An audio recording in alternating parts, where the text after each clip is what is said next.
forms most of the humanity is, that feeling of fear, that emotion of fear, is constantly resonating a slow vibration through our consciousness.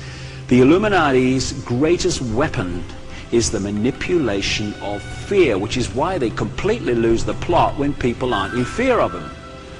And love, they found, is a very fast wavelength.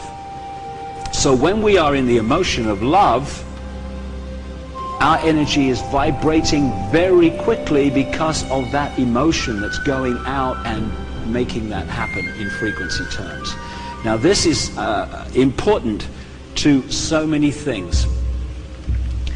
In an ideal world, when our spirit becomes incarnate in this dense physical reality, we hold on to our connection with our multidimensional self. Then we have absolutely everything we need to manifest the divine in this physical world.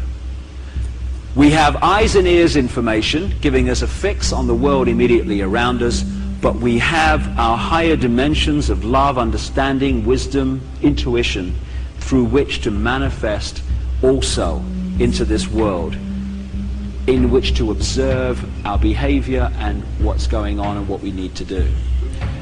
That's an ideal world.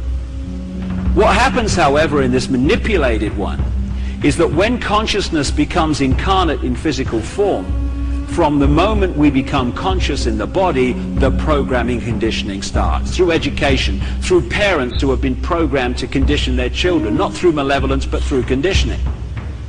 Through the pressures you feel if you want to express your divine, and it's outside the hassle-free zone.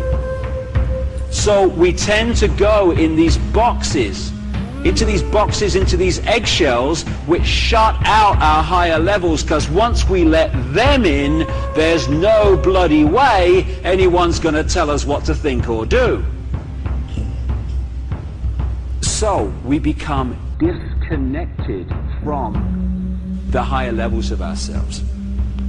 Symbolically, it's like this. You know when you're a spaceman on the moon, and you're in that big spacesuit, symbolic of the physical body, and you've got eyes and ears information giving you a fix on the world around you, the planet you're on. And you've also got mission control speaking in your ear, giving you the big picture, the big guidance. Then you're in an ideal situation. But just imagine what would happen if someone came along and either cut or massively reduced the connection to mission control.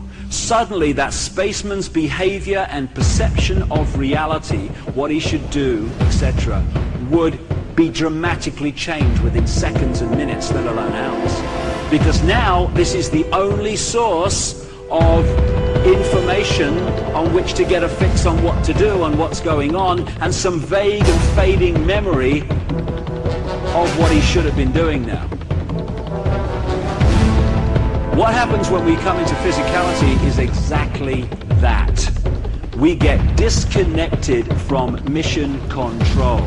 And if we disconnect from the higher levels of ourselves, that means that the place we look to get a fix on reality, who we are, what's going on in the world, etc., is this direction. And who controls that? Your starter for 10.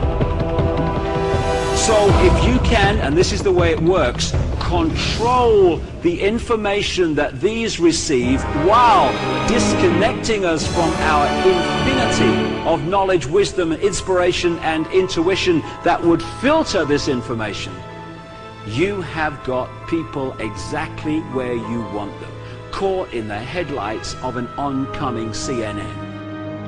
So when things are happening in our lives we don't like, and we're drawing people into our lives we don't like, and we're drawing experiences we don't like, instead of saying, why am I drawing these in? What is it about me that's creating this? What is it I'm putting out that's drawing this reflection in that I don't like? This pain in the arse is giving me a hard time. Instead of taking that power back and responsibility for what we create in our lives, we look out there for it. Boom, boom, boom. And we're encouraged to. And so we're in a situation where we're looking at the reflection, trying to change what's going on, when we need to change what is being reflected. You know, if you're standing next to a river and you see a reflection of yourself and you don't like it very much, you can throw stones at it, you can cuss it, you can kick it, you can jump in and thrash around. All that external thing, which we do in our lives all the time. You're responsible, it's your fault, I'm in this position, out there, out there, out there, externalizing responsibility. But once all that thrashing around is finished in the river, and once you've thrown all those stones in, everything settles down again, and exactly the same reflection is being reflected as was before, because the reflection is merely, literally, a mirror of what is being reflected. We change inside, we change out here. This is the thing that we've been pressured, encouraged not to understand. Evolution's very, very simple. Very simple. Goes in this sequence. Experience, learn from the experience, evolve as a result of the experience. If at stage 1, we're putting out energy, reflecting our state of being, and we draw in a certain experience as a result, person, place, whatever. If at the point where we don't like the experience, we are blaming everyone else out here. It's your fault, it was Ethel in 1963, it was me mother, it's me colour, it's me sexuality. What is pulling that experience in is not changing, because we're blaming everyone else for it. So what happens is, because what's going out hasn't changed, what comes back doesn't change, and we hit these cycles in our lives, and we've all had them, and all still have them, where the same things keep getting repeated. We pull in the same type of person to have a relationship with. We pull in the same situation in work. Nothing ever works in our lives. And yet, when you look at that, what that is evolutionary just running on the spot. We're not moving because we're not changing what's creating what we don't like. So it goes on and on and on. Once we take responsibility back and stop looking out here to change what's going on and look at what's reflected out there, then in the same situation we say, hold on a minute, why have I pulled this experience in? What is there to learn? What is it about me that's done this? Okay, got it. At that point, your attitude, your imagination of yourself changes. When that changes, what you resonate out changes, so you start pulling in different experiences that reflect the new vibration you're putting out and not the old one. And when you kind of get into this mode of taking responsibility back, suddenly things dramatically change. And you can evolve ever so quickly. You pull in an experience. Oh, right, what is there to learn from this? Okay, got it. Change vibration, evolve. Pull in a different experience. What is there to learn from it? Got it. Change vibration, evolve. And you can move along so quickly in evolutionary terms once you start to open up to that. As more and more people on this planet are, as this cycle of change unfolds. Or you can stand here forevermore blaming every bugger else for things that you're creating and we're all creating.